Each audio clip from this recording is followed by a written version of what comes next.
Hello, and welcome to episode 1 of the IASA Student Podcast. My name is Trevor, and you can find me at BeyondDevNull on Twitter. Joining me today is my co-host Shane. Hi Trevor, it's great to be here. You can find me at Avion Clockwork on Twitter. We have a great show today covering this week's top news stories, discussing the state of Java security, universal plug-and-play, and an in-depth look at Red October and what's going on in the IASA.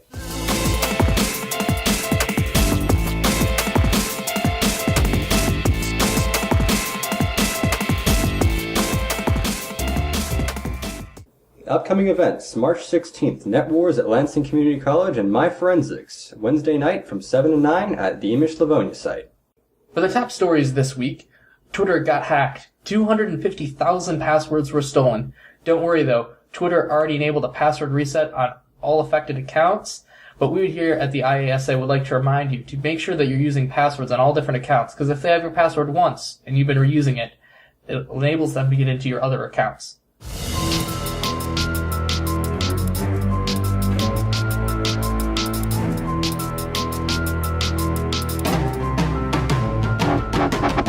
So, the legendary distribution Backtrack is going to be no more. Welcome the rise of Kali Linux.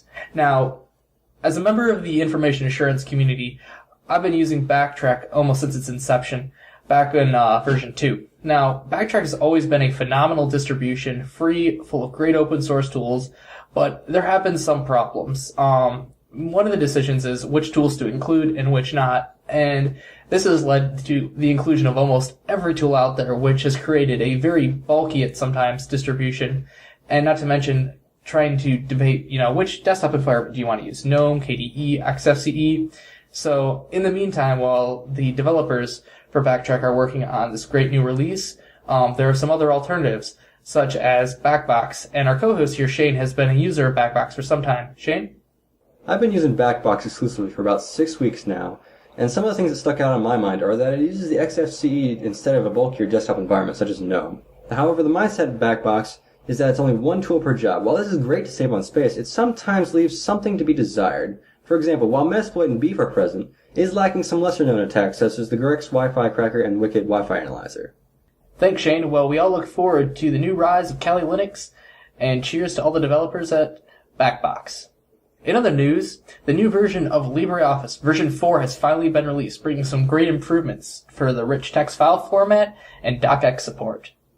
Continuing on, the developers of the KDE desktop environment have finally put out released 4.10. Yep, it's here, folks. Quickly applying the Qt Quick framework to all applications, boosting the speed drastically of all applications in the environment itself. For our last bit of grave news this week, folks, the foe of privacy is back. Yes, that's right, CISPA. Once again being championed by Representative Mike Rogers of Michigan. Now, why do we bring this up? The ACLU has announced that this is a complete attack on the privacy of all individuals in the United States. What this legislation does is it gives businesses the right to turn over all of your private internet information to departments of the government, such as the NSA and the Department of Defense, with no reasonable effort to protect your privacy. That's right. Anytime there is a cyber attack, they are highly encouraged to share all information without doing anything to keep your information safe from the government or other entities who may have already been penetrating and inside of the government. Shane, what is your take on this? Well, Trevor, I think this is an absolutely horrible thing to all of privacy as a whole. I mean, this is just a bad idea from the beginning. I mean, we saw how its previous versions have been shot down, like CISPA, SOPA, and other variations of the same bill. And I can only say they really need to get their heads screwed on right in the Congress, because I can't see this passing. Well, the terrifying thing is this did pass the House last time, but thankfully the Senate shot it down, recognizing the privacy concerns.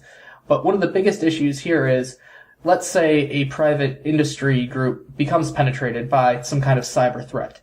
Well, the issue is our government is not known as being the most secure either, with many attacks being rooted very deeply in, such as from the hacktivist group Anonymous, showing that these organizations, which already might be penetrated by a different, even more sometimes violent group, then may have access to our information once it's been shared by this private industry entity. So this all as a whole does not need to pass, and hopefully with Obama's new executive orders forcing industry to comply to greater security standards, will be what this country needs to keep the citizens secure.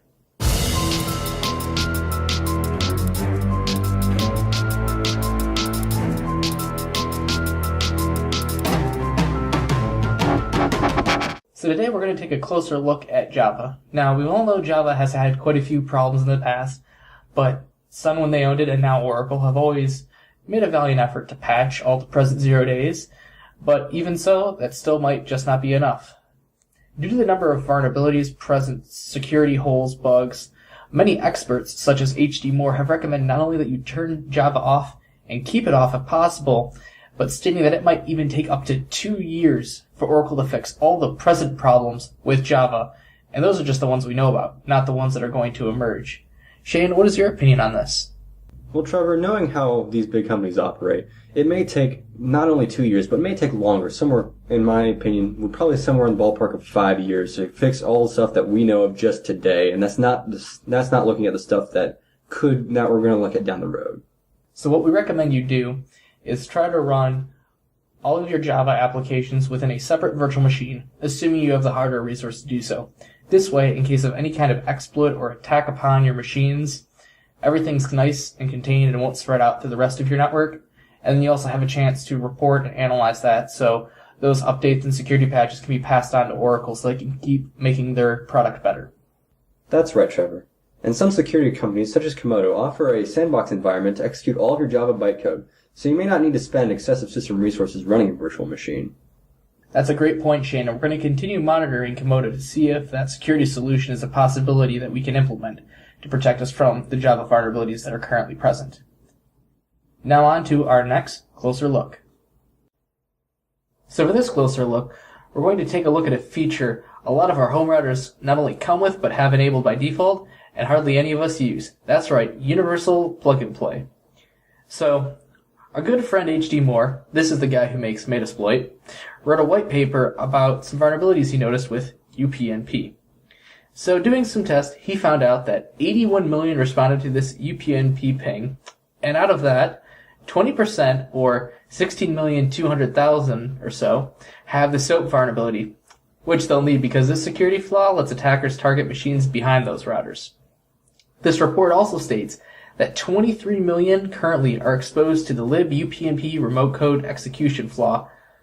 This is not something you want to have. So, for now, it's best just to disable UPnP until your vendor releases an update. And for our final closer look this week, we're going to take a better look at Red October virus. Now, Red October is a doozy of a virus in the way that it's extremely well put together, with over 1,000 modules since its first arrival on the scene in October of 2007, where they were first spotted on Russian networks. This virus first spread by way of Word and Excel documents that pose as sales flyers for cards. This made it very easy to get into higher security facilities, such as government embassies, research firms, military installations, energy providers, nuclear, and other critical infrastructure. But what really sets Red October apart from other viruses are that some of its modules, such as the Resurrection module, for example, which allows the virus to be brought back into your system through an Adobe Reader or Microsoft Word plugin. Another module that is interesting is support for ACID files. Shane, what are ACID files?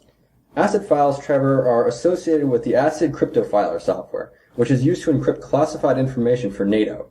The last interesting module that we'll look at is one that allows support for the virus to be transferred to mobile phone platforms such as Windows Phone, Nokia, and iPhone. So whoever wrote this code really knew their stuff, which brings me to my final point that nobody really knows who wrote this virus. There are, however, some clues that Kaspersky Labs saw when they took apart the code, such as that it was written in simplified Chinese character map with Russian slang inside the code. But this may easily be red herrings planted by whoever wrote this code. So, what is the importance of these ACID files? I mean, it looks like they're trying to target specifically NATO systems. Should we be concerned? The way Red October used the ACID files is that they would use that to transfer out to other servers. There were currently 20 domain names that were being used to route these attack data. And the way, from what we understand so far, is that Red October's main objective was just to get out and harvest data.